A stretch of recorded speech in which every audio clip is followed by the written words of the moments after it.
امام احمد بن حنبل ہیں، یہ کس کے شاگرد تھے؟ امام محمد بن ادریس الشافعی کے تھے۔ ان کے امام احمد بن حنبل کا ادب شیخ میں عرض کرنے لگا ہوں، جس سے سارے دروازے کھلتے ہیں۔ اس کا عالم یہ تھا کہ ایک روز آپ کے صاحبزادے عبداللہ بن احمد بن حنبل سے حضرت یحییٰ بن معین، آپ نے نام سنا ہوگا، اس وقت کے بڑے فقیہ تھے، وہ ملے تو کہتے ہیں کہ یہ تمہارے والد گرامی کو حیا نہیں آتا، وہ کیا کرتے پھرتے؟ انہوں نے عرض کیا، حضرت میرے والد محترم نے کیا کر دیا؟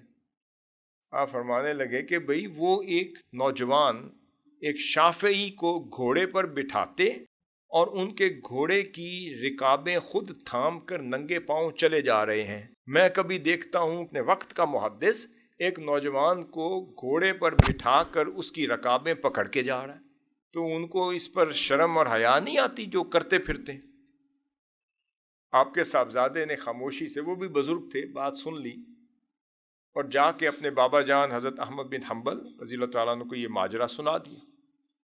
وہ فرماتے ہیں کہ اب تمہیں حضرت یحییٰ بن معین ملیں تو بیٹے انہیں یہ جواب دینا، انہیں کہنا کہ میرے والد محترم نے یہ فرمایا ہے، اے یحییٰ بن معین، اذا اردت ان تتفقہ، اگر آپ چاہتے ہیں کہ آپ فقیہ وقت بن جائیں اور فقہ فی الدین سیکھ لیں، تعال فخذ رکابہ الآخر،